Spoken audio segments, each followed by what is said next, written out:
नमस्कार जय जगन्नाथ मु श्रीधर बेरा आपण पाखक नहीं आसी एक व्यंगात्मक कविता। ए व्यंगात्मक कविताटी कहारी मनर आघात देवा उद्देश्य प्रस्तुत करा जायनि, केवल मनोरंजन पई प्रस्तुत करा जायछि।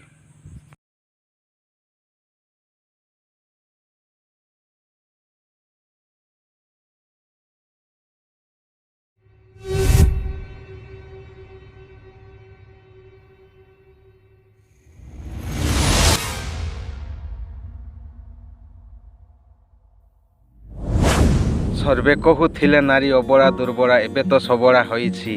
सर्वे कहूथिले नारी अबला दुर्बला एबे तो सबला होईछि।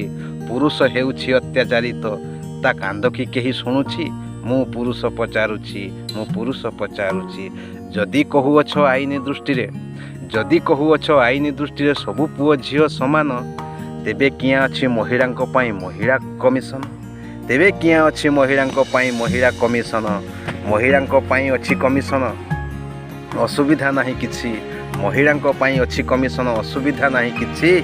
पुरुषंक पई गढ़ा हेउ कमिशन, पुरुषंक पई गढ़ा हेउ कमिशन। मु पुरुष कहूछि, मु पुरुष कहूछि। जदि केबे केही पुरुष नारी को कषण देई दिए, जदि केबे केही पुरुष नारी को कषण देई दिए, महिला कमिशन रो कैंडल शोभा यात्रा सड़क रे देखा जाए। महिला कमिशन रो कैंडल शोभा यात्रा सड़क रे देखा जाए। और मीडिया ब्रेकिंग न्यूज करी दिए, मीडिया ब्रेकिंग न्यूज करी दिए। जदि केबे नारी द्वारा पुरुष, जदि केबे नारी द्वारा पुरुष अत्याचारित हुए, मीडिया प्रशासन पुलिस संगठन सब नीरव दृष्टा किया हुए, सब नीरव दृष्टा किया हुए। नारी पुरुष परा एक मुद्रार अटंती दुई पार्श्व, नारी पुरुष एक मुद्रार दुई पार्श्व जे अटंती।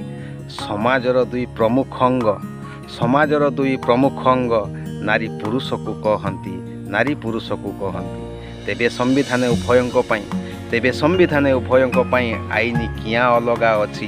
मु पुरुष पचारुछि, मु पुरुष पचारुछि। प्रेम संबंध रे मध्य पात्रांतर करा जाय। प्रेम करुथिले पुओ झियो दुहे, प्रेम करुथिले पुओ झियो दुहे, दुहे दुही को देइथिले कथा।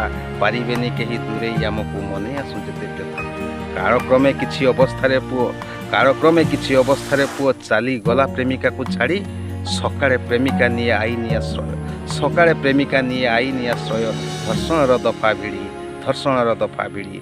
जदि झियो केबे देई देला धोका, जदि झियो केबे देई देला धोका, पुओ नेले आईन रो आश्रय। शुणी छकी केही आईन केबे, शुणी छकी केही आईन केबे पुओ को देई थाए न्याय।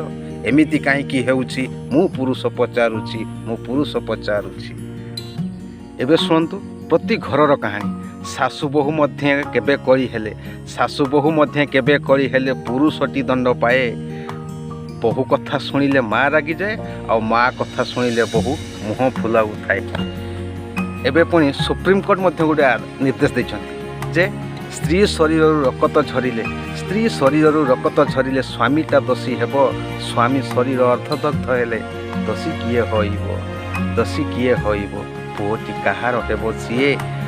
कथा कथा के बहु यौतुक निर्यातना, कथा कथा के बहु यौतुक निर्यातना अभियोग आनी थाए। काहेकि पुओटी सबुठी हारी जाउछि, काहेकि पुओटी सबुठी हारी जाउछि। मु पुरुष पचारुछि, मु पुरुष पचारुछि। एहीपरि अछि अनेक घटना, एहीपरि अछि अनेक घटना। तथापि रहिछु हईण अजणा। जेबेठारु हेबे पुओ झियो पई आईन समान, जेबेठारु हेबो पुओ झियोंक पई आईन समान, सेबेठारु कहिबा आम्भे पुओ झियो सभिए समान। सेही दिन को मु चाहि बसिछि, मु पुरुष पचारुछि, मु पुरुष पचारुछि, मु पुरुष पचारुछि। जदि कविताटी भल लागिथिबो तेबे निश्चय मो चैनल को सब्सक्राइब करंतु, लाइक करंतु, शेयर करंतु।